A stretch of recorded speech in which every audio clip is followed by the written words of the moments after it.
नमस्कार, स्वागत है आपका सत्यहिंदी.com पर। मैं हूं नीलू व्यास और एक बार आपके साथ फिर से जुड़ रही हूं आपके पसंदीदा कार्यक्रम आज का एजेंडा को लेकर, जहां पर मैं लेकर आती हूं आपके लिए दिन भर की 3 बड़ी खबरों का विश्लेषण। और इसके पहले कि मैं प्रोग्राम शुरू करूं, आपको याद दिलाना चाहती हूं कि अगर गूगल प्ले स्टोर से आपने सत्य हिंदी के ऐप को डाउनलोड नहीं किया है तो जरूर कर लीजिएगा। चलिए अब आज की स्टोरी लिस्ट आपको बताती हूं। हमारी पहली खबर है आज कि कांग्रेस वर्किंग कमेटी की जो बैठक हुई थी और उसमें आज सोनिया गांधी ने अर्नब गोस्वामी की जो कथित व्हाट्सएप चैट्स जो लीक हुई थी उसको लेकर उन्होंने कहा है कि जो देशभक्त का सर्टिफिकेट बांटते थे वो बेनकाब हुए हैं। और इसके अलावा भी क्या कुछ हुआ है सीडब्ल्यूसी की मीटिंग में, उसके बारे में आपको बताऊंगी। हमारी दूसरी खबर है नीतीश सरकार की आलोचना पर जेल हो सकती है। उनकी सरकार की तरफ से एक ऐसा ऑर्डर आया है जिसको लेकर अब तेजस्वी यादव ने कहा है कि मुझे गिरफ्तार करो, तो इसको लेकर जमकर राजनीति हो रही है। और तीसरी खबर है पश्चिम बंगाल में ममता बनर्जी के लिए एक और झटका। उनके वन मंत्री राजीव बनर्जी ने आज इस्तीफा दिया है, तो इसके बारे में भी आपको बताऊंगी।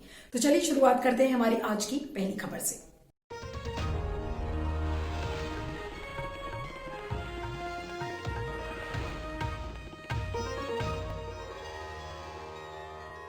बात करते हैं आज के कांग्रेस वर्किंग कमेटी की बैठक को लेकर, जहां पर लंबी बैठक चली और जिसके बाद पार्टी के जनरल सेक्रेटरी केसी वेणुगोपाल ने कहा कि पार्टी का अध्यक्ष 5 राज्यों के जो चुनाव है अप्रैल मई में जब वो हो जाएंगे तो उसके बाद अध्यक्ष को चुना जाएगा, वो भी जून के महीने में। तो इस चीज को लेकर क्लैरिटी हो गई है। लेकिन सीडब्ल्यूसी बैठक के दौरान ऐसा लग रहा था कि 2 वॉरिंग फैक्शंस नजर आ रहे हैं। एक तरफ हमने गांधी फैमिली के जो लॉयलिस्ट हैं जैसे Amarinder Singh, A K. Antony, woman Chandy, ये जो लोग थे, और दूसरी तरफ वो लोग थे जिन्होंने चिट्ठी लिखी थी सोनिया गांधी को, जिसमें कि गुलाम नबी आजाद और जो बाकी सीनियर लीडर्स हैं। तो ये जो वो वॉरिंग फैक्शनल ग्रुप था जो कि जिसने कि सोनिया गांधी को चिट्ठी लिखी थी, तो उनकी ये डिमांड थी कि पार्टी के आंतरिक चुनाव हैं, जो ऑर्गेनाइजेशनल पोल्स हैं, इंटरनल पोल्स, वो पहले होने चाहिए। तो ऐसा लग रहा है, सूत्रों ने ये बताया कि उन लोगों ने ये कहा कि अगर हम बीजेपी की बात करते हैं और बीजेपी को अगर एक एग्जाम्पल मानते हैं तो बीजेपी में कभी भी इंटरनल इलेक्शंस यानी कि आंतरिक चुनाव की बात नहीं की जाती है।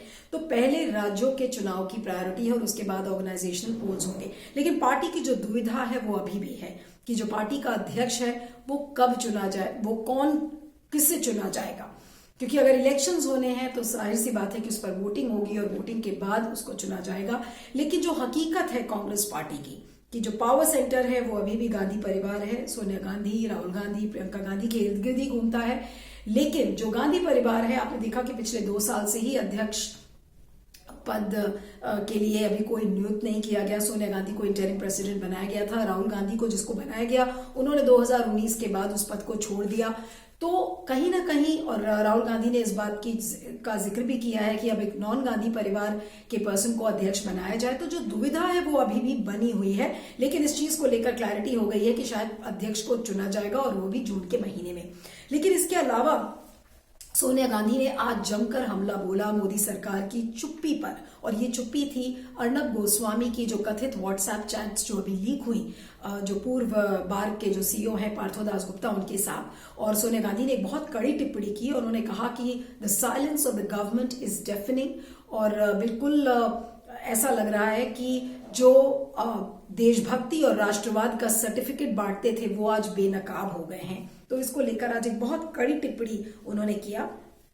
और साथ में उन्होंने ये भी जिक्र किया कि अभी हाल में ही जो पूर्व रक्षा मंत्री थे ए.के. एंटनी, उन्होंने इस बात को कहा कि जो मिलिट्री ऑपरेशंस के जो सीक्रेट्स हैं अगर वो लीक हो जाते हैं तो वो एक देशद्रोह का मामला बनता है, ट्रीजन का मामला बनता है। लेकिन ऐसा लगता है कि केंद्र सरकार इस मामले में पूरी चुप है। तो और किसान आंदोलन को लेके भी सोनिया गांधी ने इस बात को बिल्कुल स्पष्ट किया कि वो उनकी पार्टी का स्टैंड यही है कि ये जो तीनों कृषि कानून है उससे जो खाद्य सुरक्षा है वो कहीं ना कहीं खतरे में पड़ती है। इसलिए ये तीनों कृषि कानून को निरस्त करना चाहिए और रद्द करना चाहिए, यही पार्टी की डिमांड है। साथ में उन्होंने ये भी कहा कि जो बजट सेशन है वो एक इंपॉर्टेंट बजट सेशन है, लेकिन इसमें कई बड़े राष्ट्रीय मुद्दे हैं जो कि उनकी पार्टी डिस्कस करना चाहेगी। तो कुल मिलाकर आज सीडब्ल्यूसी में जो आने वाले बजट सेशन है उसका एजेंडा एक तरीके से क्लियर हुआ कि किन किन चीजों पर कांग्रेस पार्टी स्टैंड लेगी। जहां तक अध्यक्ष की नियुक्ति का सवाल है तो इस चीज का क्लैरिफिकेशन मिला कि अध्यक्ष को चुना जाएगा जून के महीने में।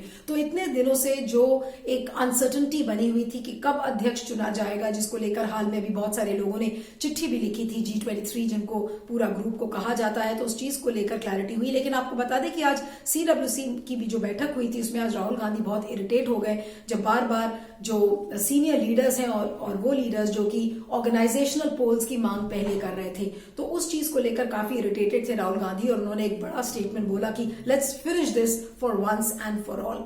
तो ऑर्गेनाइजेशनल पोल्स की डिमांड इन सीनियर लीडर्स ने पहले की, जिसको लेकर राहुल गांधी काफी इरिटेटेड थे।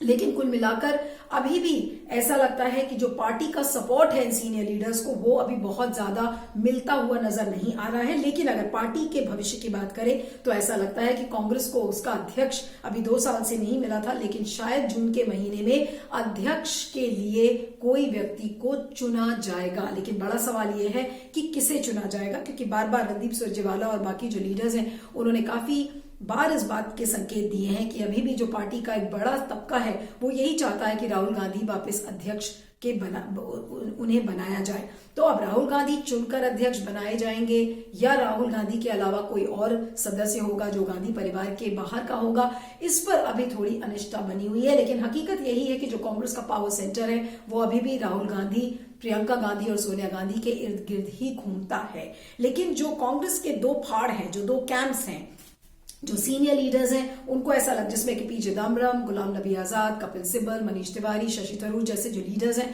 उनको बहुत ज्यादा इस समय सपोर्ट नहीं मिल रहा है। और जो गांधी लॉयलिस्ट हैं जैसे उमन चांडी, अमरिंदर सिंह और तारिक अनवर जैसे जो सीनियर लीडर्स हैं उनको अभी गांधी परिवार का सपोर्ट है। तो ये सारे लीडर्स इस समय बढ़ चढ़कर गांधी परिवार के सपोर्ट में ही बोल रहे हैं। लेकिन चुनाव होगा तो देखना होगा कि किसे पार्टी का अध्यक्ष चुना जाता है। लेकिन इसके अलावा जो बड़े संकेत आज कांग्रेस ने दिए हैं वो था बजट सेशन के मुद्दे की, किस तरीके के वो मुद्दे उठाएंगे, कि चाहे वो किसान आंदोलन हो, चाहे अर्नब के चैट्स के लीक का मामला हो। तो मुझे ऐसा लगता है कि बजट सेशन आने वाला काफी स्टॉर्मी होगा और इस बजट सेशन में कांग्रेस इस मुद्दे को बढ़ चढ़ कर आगे बढ़ाएगी। अब कांग्रेस को इसमें कितना सपोर्ट मिलता है, क्योंकि अभी आने वाले कई राज्य हैं जहां पर चुनाव भी हैं।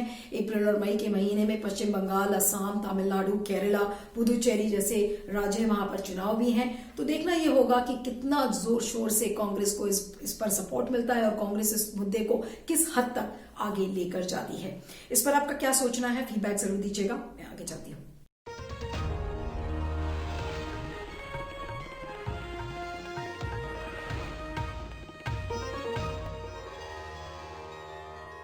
अब बात करते हैं बिहार के एक कंट्रोवर्शियल ऑर्डर की। जी हां, जो बिहार सरकार की जो आपराधिक शाखा है उनके जो चीफ हैं आईजी नैयर हसनैन खान, उन्होंने एक पत्र लिखा सारे डिपार्टमेंट्स के सेक्रेटरीज को और उन्होंने लिखा कि कोई भी अगर ऐसा व्यक्ति जो कि आपत्तिजनक कमेंट्स करता है सोशल मीडिया पे, चाहे वो एमएलएज हो, चाहे सांसद हो, चाहे स्टेट गवर्नमेंट का कोई भी अधिकारी हो, अगर उनके खिलाफ इस तरीके की अभद्र टिप्पणी अगर कोई करता है सोशल मीडिया पे तो उसे साइबर क्राइम माना जाएगा। तो ये एक बड़ा ऑर्डर था और इसको लेकर काफी इसकी आलोचना भी हुई बिहार सरकार की और बार बार ये कहा गया कि जिसमें कि आज नीतीश कुमार की सरकार डैमेज कंट्रोल में भी लग गई। उन्होंने कहा कि नहीं, ऐसे बहुत सारे अफवाहों को फैला रहा है ऐसा पोस्ट, और लेकिन अगर ऐसी पोस्ट लिखी जाएंगी जिसमें कि इंडिसेंट लैंग्वेज यानी कि अभद्र भाषा का इस्तेमाल है तो फिर उन पोस्ट को हटाया जाएगा और उसको एक साइबर क्राइम माना जाएगा।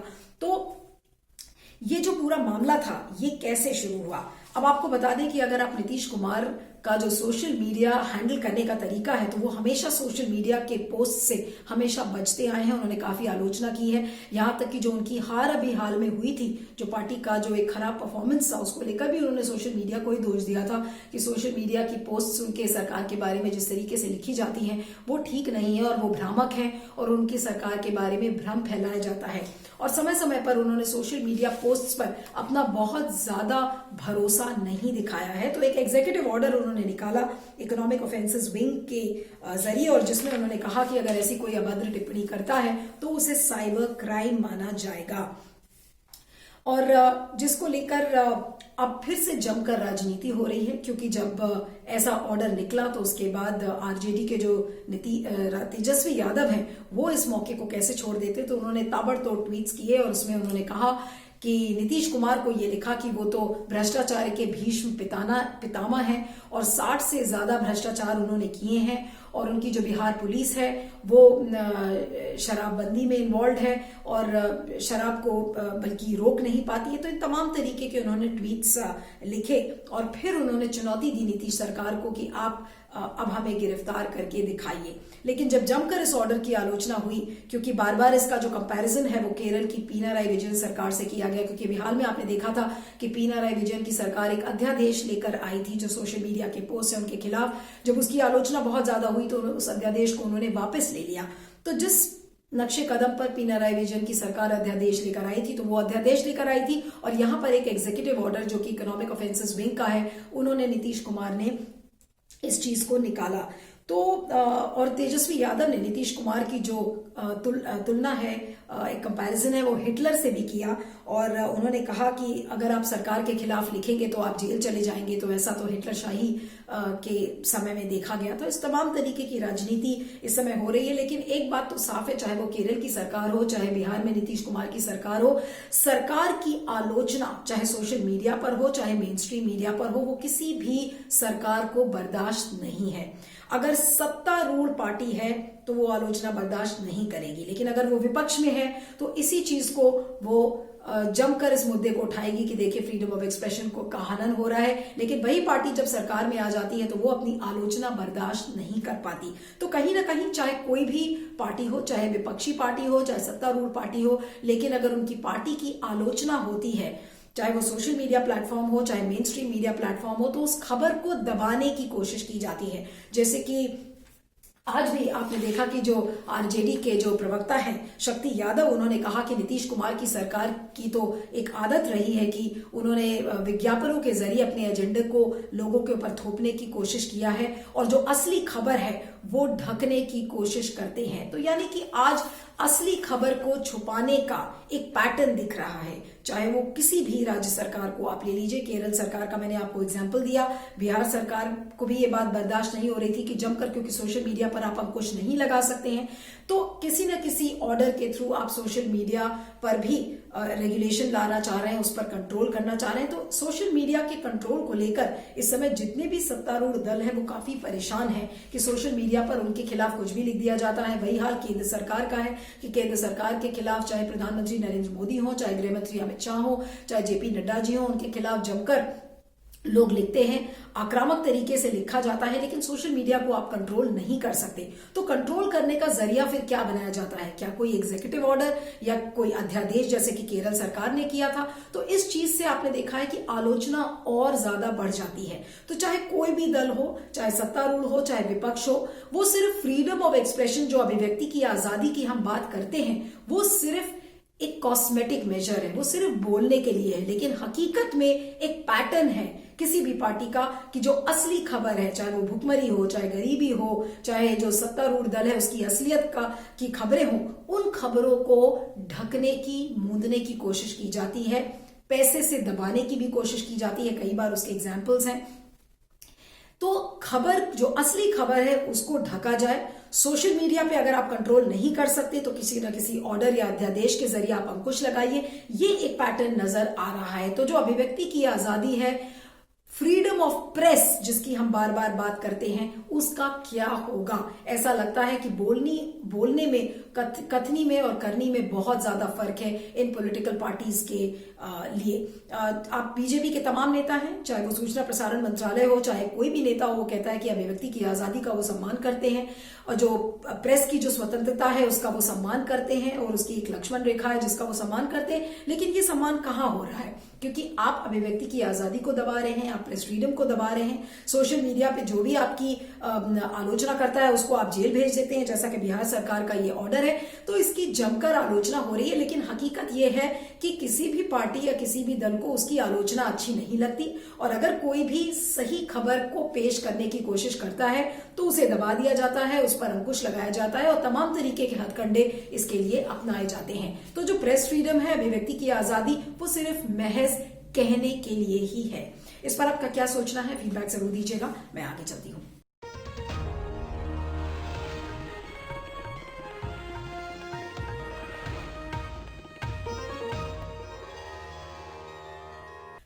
बिहार के बाद अब बात करते हैं पश्चिम बंगाल की। जी हां, ममता बनर्जी के लिए ऐसा लग रहा है कि मुसीबतों का पहाड़ टूट पड़ा है, क्योंकि अप्रैल और मई के महीने में वहां पर चुनाव होने हैं और ताबड़तोड़ तरीके से, जिस तरीके से उनके पार्टी के जो सदस्य हैं, उनके मंत्री हैं, उनके नेता हैं, वो जिस तरीके से टीएमसी को यानी कि तृणमूल कांग्रेस को छोड़ छोड़कर जा रहे हैं, उससे उनकी मुश्किलें बढ़ रही हैं। हालांकि उसको काफी डाउन प्ले करने की कोशिश की जाती है, तृणमूल की तरफ से उसको अंडर प्ले करने की कोशिश किया जाता है। और आज जो खबर आई है वो तृणमूल सरकार में रहे राजीव बनर्जी, जो कि वहां के वन मंत्री हैं, उन्होंने अपना इस्तीफा सौंपा है। और वो इस्तीफा सौंपने अपना जो वहां के राज्यपाल हैं जगदीप धनखड़, उन्होंने उनको दिया। साथ में ममता बनर्जी के ऑफिस में भी उन्होंने जाकर अपना इस्तीफा दिया और कहा कि उन्हें आज बहुत दुख हो रहा है। उन्होंने काफी अच्छी उनका एक टेन्योर रहा, लेकिन साथ में उन्होंने प्रेस से बात करते हुए ये कहा कि टीएमसी के बहुत सारे सीनियर लीडर्स थे जो उनके खिलाफ गलत सलत बातें कर रहे थे। साथ में उन्होंने ये भी कहा कि एक अजीब रवैया ममता बनर्जी की सरकार का जो सामने नजर आया और एक जो यूनिलैटरल अप्रोच जो ममता बनर्जी की सरकार में देखा। उन्होंने मिसाल के तौर पर यह कहा कि वो इरिगेशन डिपार्टमेंट में जब थे तो उनको बताया नहीं गया और उनको इरिगेशन डिपार्टमेंट से हटा दिया गया बिना बताए।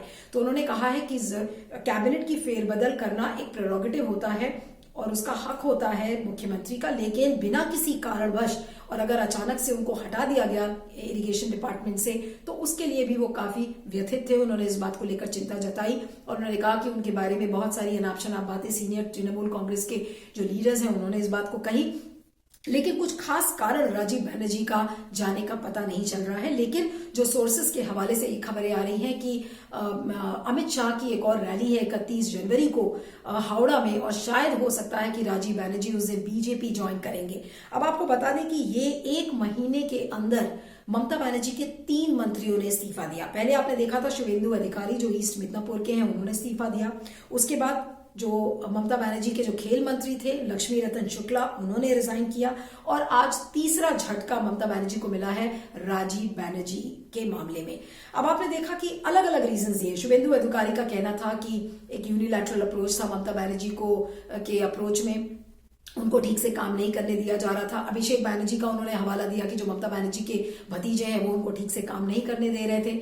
उसी तरह से कई आरोप लक्ष्मी रतन शुक्ला ने लगाए। फिर आज राजीव बनर्जी का एग्जाम्पल आया है कि जो काम करने का तरीका है वो सही नहीं है। तो आज सवाल ये उठता है कि ये जो तृणमूल कांग्रेस के जो लीडर्स हैं जो इतने दिनों से तृणमूल कांग्रेस में नजर आ रहे थे, तो अचानक से उन्होंने जब देखा कि पश्चिम बंगाल की बयार बदल रही है और ममता बनर्जी के पैरों के तले से जमीन ऐसा लग रहा है कि खिसक रही है, तो उनके लिए जो ग्रीनर पास्चर्स अगर आप कह लीजिए तो वो बीजेपी में नजर आ रहे हैं। लेकिन एक बात जो बिल्कुल साफ तौर पर नजर आ रही है, जो बीजेपी की टैक्टिक्स, जिस तरीके से तृणमूल के नेता तृणमूल को छोड़ रहे हैं, तो जो बीजेपी की स्ट्रैटेजी है वो यही है कि तृणमूल के लोगों को तोड़ो, कांग्रेस के लोगों को तोड़ो, कहीं कहीं से लेफ्ट के लोगों को भी अपने साथ लो और फिर पश्चिम बंगाल पर कब्जा करो।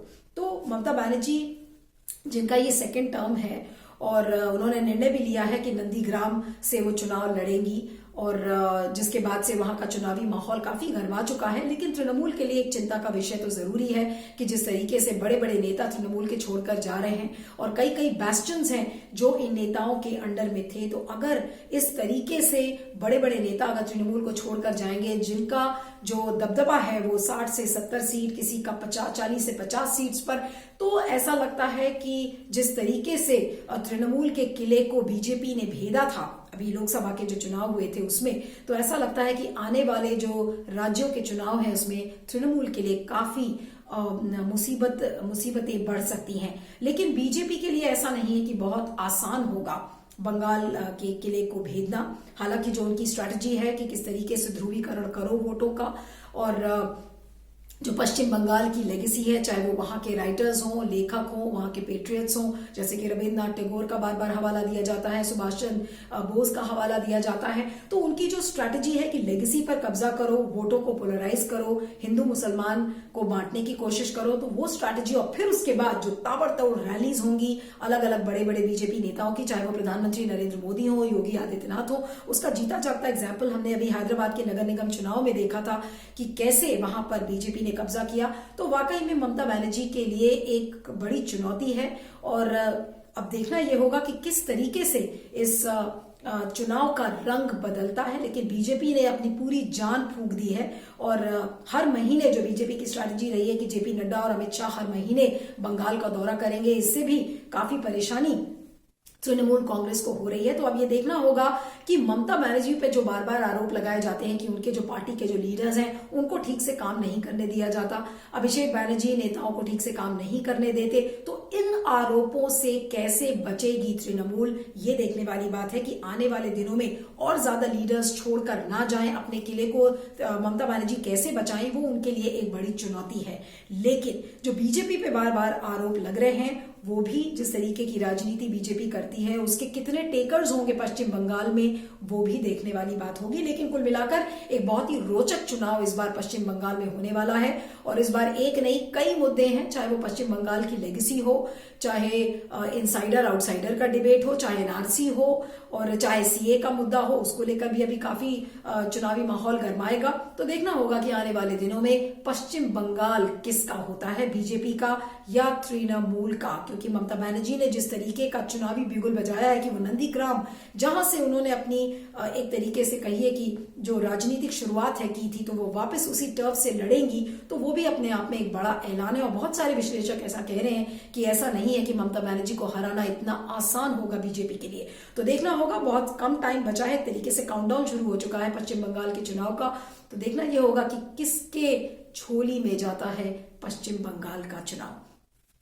आज के एजेंडा की 3 स्टोरीज में इतना ही। आप मुझे ट्विटर पर फॉलो कर सकते हैं, मेरा ट्विटर हैंडल है @neelu317, और सत्य हिंदी के ऐप को अगर आपने डाउनलोड नहीं किया है तो गूगल प्ले स्टोर से जरूर कर लीजिएगा। थैंक यू सो मच, बने रहिएगा सत्य हिंदी पर। सत्य हिंदी का ऐप डाउनलोड करें गूगल प्ले स्टोर पर।